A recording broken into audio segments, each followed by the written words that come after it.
Severance, la série numéro 1 de la plateforme Apple TV+, a terminé sa saison 2 au moment où je tourne cette vidéo. Cette série qui présente des personnages qui ont une volonté de dissocier leur vie professionnelle et leur vie privée en ayant deux personnalités distinctes a encore battu tous les records, on va dire. Et on est en droit de se demander à la fin de cette saison 2 si déjà d'une, peut-être que vous ne l'avez pas vue, est-ce qu'elle vaut le coup? Est-ce que elle est meilleure que la saison 1 et quels sont les points forts et points faibles de la saison au global. Donc on va revenir sur tout ça dans cette vidéo critique de la saison 2 de Severance. J'espère alors que vous êtes bien accrochés car je suis Ludo du Ludoverse et on est parti pour l'univers de Severance. Let's go! Donc, juste petit contexte avant tout vis-à-vis de comment débute la saison 2. Pour rappel, la saison 1 se terminait avec les INI, donc les personnalités du boulot de tous ces gens dissociés, qui avaient pris le contrôle, avaient pris la place des outils pendant quelques temps, afin de voir un peu ce qui leur passait, enfin ce qui se passait dans leur vie d'outils, quels étaient leurs contacts, quelles étaient les personnes qu'ils aimaient, s'ils avaient des familles, etc.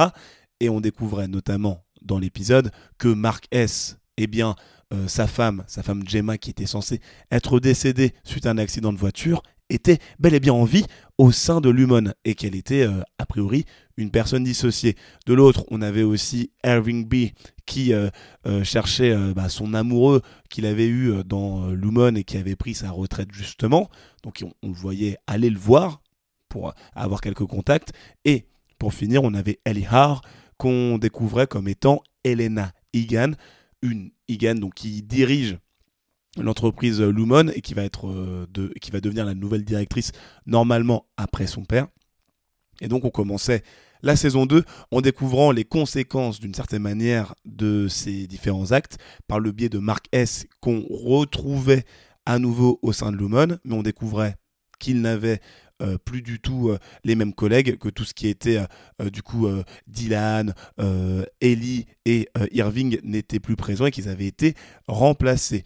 Vous vous en doutez, à un moment ils vont revenir, il va faire des pieds et des mains Mark S pour que ses collègues reviennent, et ensuite il y a différentes petites intrigues qui vont se développer autour de tout ça. Vous voyez un peu le délire. Mais du coup, on va pas attendre plus longtemps. Est-ce que la Severance saison 2 vaut le coup?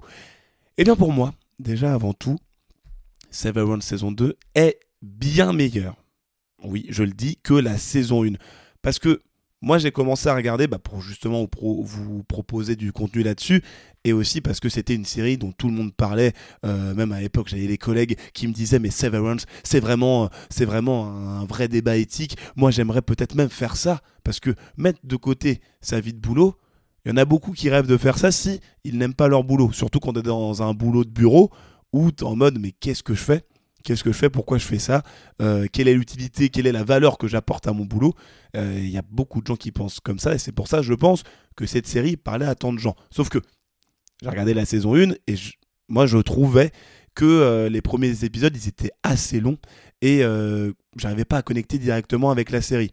Dans le sens où c'est une saison, la saison 1 c'était vraiment une saison d'explication, de présentation et c'était je trouvais ça assez long pour raconter juste que les mecs sont pas bien, que les personnes qui sont là au final ne se rendent même pas compte qu'elles ne sont pas bien, et balancer des petites critiques sociales et des critiques d'entreprise, etc.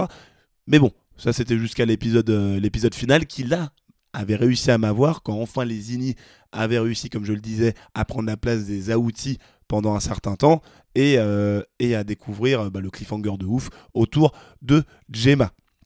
Mais du coup, même si tout ce concept de Severance était sympa et tout, j'arrivais pas donc à connecter. Alors qu'avec la saison 2, eh bien cette fois-ci, on enlève toute cette partie introductrice, je ne sais plus si c'est le bon terme, vous me direz peut-être dans les commentaires si vous savez quel mot il fallait utiliser dans cette phrase. Peu importe, mais en gros, la saison 2 rentre vraiment dans une dimension beaucoup plus intéressante où on développe plus les intrigues autour de Lumon, on essaye vraiment de comprendre ce qui se passe à Lumon, parce qu'au début c'était présentation des personnages, des dissociés, etc. Et là on est en mode mais pourquoi tous les gens qui travaillent à Lumon, tout l'étage des dissociés font ce qu'ils font, et ils essayent de balancer quelques informations par-ci par-là qui permettent d'avoir peut-être des réponses, même si globalement il y a toujours autant de mystères. Moi je pense notamment au fait qu'on n'a pas eu beaucoup de réponses par rapport à ce qu'il faisait, même si y a des projets qui ont eu comment dire, leur réponse finale, notamment le projet Cold Harbor, et encore. Donc Cold Harbor, je le dis rapidement, mini-spoil, je vais pas vous dire ce que c'est exactement, mais c'est le projet sur lequel travaille Mark S depuis des années, et on sait quelle était la fonction de ses actions, mais on ne sait pas pourquoi il faisait ça. Donc au final, on a des réponses, mais on a encore plus de questions. Donc on est toujours peut-être un peu perdu. De l'autre, j'ai envie de dire, ce qui est assez intéressant, c'est qu'on met plus l'emphase sur les outils, donc les externes des personnages principaux, donc notamment Ellie, Irving et Dylan, où on les découvre enfin dans leur vie personnelle. Là où la saison 1 se concentrait peut-être d'une certaine manière exclusivement sur Mark S, et on n'allait pas vraiment s'intéresser aux autres externes des autres personnages.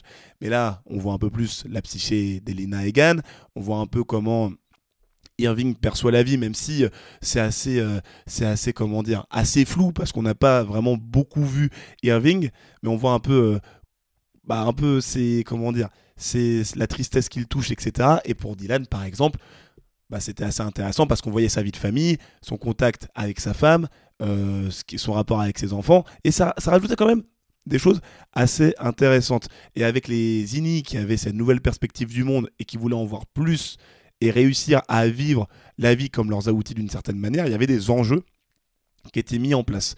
Donc là-dessus, c'était quand même assez intéressant à suivre, surtout pour une saison 2 qui était en train de vraiment faire bien évoluer ses personnages. Après, pour tout ce qui concerne les questions éthiques, c'est aussi intéressant, ça continue d'être développé.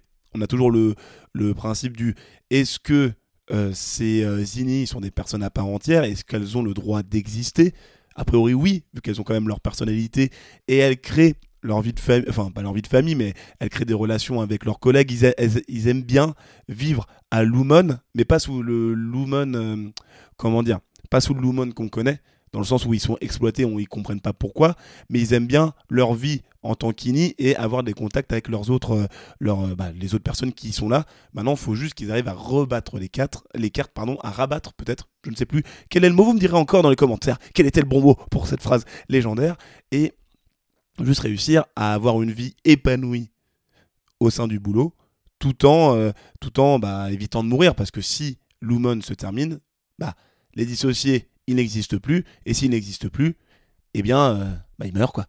Ils meurent vu qu'ils ne peuvent plus redevenir, rejoindre leur corps et leur personnalité d'avant.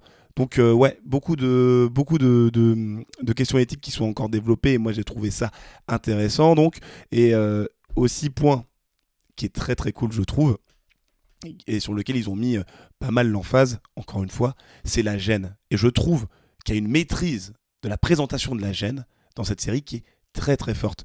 À chaque fois, je dis bien qu'il y a des scènes de danse de Milchik, vous savez, celui qui gère désormais, donc attention, mini spoiler encore une fois, qui gère désormais l'étage des dissociés, et bien à chaque fois qu'il arrive pour faire une choré, le gars danse bien, hein, mais ça crée une ambiance tellement gênante. En fait, on se met forcément à la place des gens qui reçoivent la danse. Dans le sens où si au boulot, à chaque fois vous réussissiez à finir un projet, on vous faisait une fête comme c'est présenté, il y a des gens peut-être qui seraient contents, mais moi je serais un peu en mode mais qu'est-ce que vous faites? C'est hyper malaisant. Et c'est exactement ce qui se passe, et ils continuent à jouer sur cette aura-là, sur cette dynamique-là, et ça fait quand même très badé. De plus, parce que je parlais quand même de Milchik. Et on va quand même parler un petit peu de Tramal Tillman, si je prononce bien son nom d'acteur, donc celui qui l'interprète, parce que au global, dans cette série, on ne pourra jamais, je ne dis bien jamais, dire que l'acting est mauvais. Parce que vraiment, pour pas mal d'acteurs, j'entends, mais parce qu'il y a vraiment beaucoup de personnages d'acteurs où on se dit mais les mecs sont trop chauds. Je pense donc notamment, je le disais précédemment, à Milchik, qui arrive à transmettre une fausseté sur le visage, une hypocrisie parce que le gars, en fait, par moments, il dit des choses et on sent vraiment qu'il ne les pense pas. en gardant ce côté un peu machinal et robotique, ce masque qu'il porte au boulot, et ça se voit que le mec porte un masque et qu'il n'est pas, il est pas totalement en accord avec sa vraie personnalité. Et je trouve que Tramal Tillman, il arrive vraiment à faire ressentir ça. Bien sûr, on a aussi Adam Scott qui interprète Mark S. et Mark, je n'ai plus son nom de famille, mais globalement, le gars est trop fort. Le gars est vraiment trop fort parce que si vous mettez son Aouti d'un côté et son Nini de l'autre, avec le même acteur, on pourrait se dire que c'est pas les mêmes mecs. Parce que vraiment, il joue trop bien. Enfin, il y a plein d'émotions qui sont propres à Aouti et d'autres à Nini. Et il arrive à tout faire transmettre. Pas à connecter forcément, mais on arrive à voir la différence entre les deux persos. Et même à un moment, il y a une confrontation entre guillemets entre les deux où ils arrivent à discuter. Voilà. Et ils discutent un petit peu et on sent vraiment la différence entre les deux, même au niveau des points de vue, etc. Et là-dessus, j'applaudis encore une fois. Ça me fait même penser à la prestation de Robert Pattinson récemment dans le film Mikey 17, où le gars jouait deux fois la même personne, enfin deux clones, mais en même temps, ils avaient deux personnalités distinctes. Et on pouvait vraiment se dire que les personnages, ces deux clones n'étaient pas les mêmes personnes. Donc là-dessus, encore une fois, bien joué. Après, d'ailleurs, juste un peu déçu parce que Irving, interprété par John Turturro, on le voit pas suffisamment. C'est un de mes personnages favoris de la série parce que je trouve que l'acteur, déjà, il est très très fort de par ses différentes prestations. Hein. On n'oublie pas qu'il a joué dans The Batman et pas que. Je vais donner une autre référence très pop culture, mais il avait joué aussi dans Transformers. Et ce gars-là, voilà, j'ai un affect avec lui. J'adore comment il présente à l'écran. Et malheureusement, il n'est pas énormément présent dans cette saison. Même si il a eu pas mal de moments à lui. Donc ouais, globalement, vous l'avez compris, je pense. Je trouve que la saison 2, elle est vraiment très bonne. Même si, en vérité, c'est ça le problème. Et je pense que c'est ça le problème avec la série au global. Si on enlève la comparaison saison 2, saison 1, c'est que, en fait, globalement, les personnages, ce qui leur arrive, leur destin, et s'ils meurent ou pas, en fait, j'ai envie de dire que je m'en fous. Je suis pas lié à ces persos. J'ai une empathie lointaine mais s'il y en a un qui meurt ou qui pleure, je vais pas mettre à être dégoûté et à être en tristesse. Et je pense que c'est ça le gros problème de la série. On n'arrive pas ou du moins j'arrive pas, peut-être que vous y arrivez, mais à se dire les personnages, j'y suis attaché. Et ça, je trouve que c'est un gros problème parce que ça nous donne pas forcément envie de voir comment ils vont évoluer, même si les questions éthiques sont intéressantes à développer et à présenter, mais par rapport à ça, moi, j'ai pas mal de mal, évidemment. Autre point qui fait que, selon moi, quand même, la saison 1, là, cette fois-ci, elle a un petit avantage qui la desservait moins que la saison 2, c'est que je comprends pas pourquoi ils ont ajouté 2 épisodes à la saison 2 de Severance. Parce que la saison 1 en comportait 8, la saison 2 du coup 10, mais dans la saison 2, on remarque plus des moments où on se dit pourquoi ils ont ajouté ces intrigues-là, pourquoi ils ont étendu ces intrigues-là sur un épisode complet, pourquoi ils n'ont pas juste fait 5 minutes dans un épisode pour nous présenter ça. Et je pense notamment à l'épisode sur Harmony Cobel, qui était l'ancienne dirigeante du service des dissociés, si je ne dis pas n'importe quoi. Et il y a un focus sur elle, sur un épisode qui dure même, je crois 35 minutes. Donc pour vous dire que déjà qu'ils n'avaient pas assez de temps, ils n'avaient pas forcément trop de choses à raconter. Donc ils ont réduit l'épisode au max. Et je me dis juste, ils auraient pu raconter toute son aventure dans 5 minutes. Et malheureusement, ce n'est pas ce qu'ils ont fait. Donc par rapport à ça, j'espère que là, saison 3, si elle arrive d'ailleurs, et on en parle juste après, elle contournera un peu ce truc-là, parce que, et qu'elle réduira un peu son nombre d'épisodes pour vraiment avoir un format qui convient à ce qu'ils veulent raconter, parce que ça dessert ici la série. Et ça me donne un peu cette impression, j'avais eu cette impression aussi avec Ted Lasso. Ted Lasso que j'ai fini il n'y a pas longtemps, où la saison 1, pour moi, c'est une masterclass, c'est un top 10 série pour moi, vraiment. Mais après, sur les saisons 2 et 3, ils ont décidé d'étendre le temps des épisodes. Dans la saison 1, c'était 30 minutes. Dans la saison 2, il y a certains épisodes qui pouvaient aller jusqu'à 1 heure.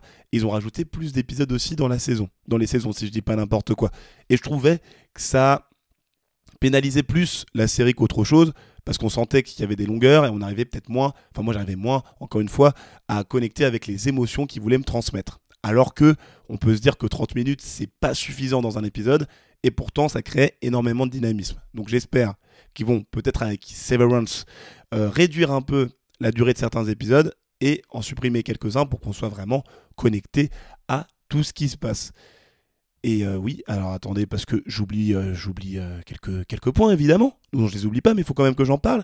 C'est qu'il ne faut pas oublier non plus que selon moi, on est quand même... c'est là où je suis un peu déçu, c'est que le final de la saison 2 m'a beaucoup moins impressionné que le final de la saison 1. Donc, parce que vraiment, le final de la saison 1, c'est l'épisode qui m'a fait dire « Oh, j'attends la saison 2 ».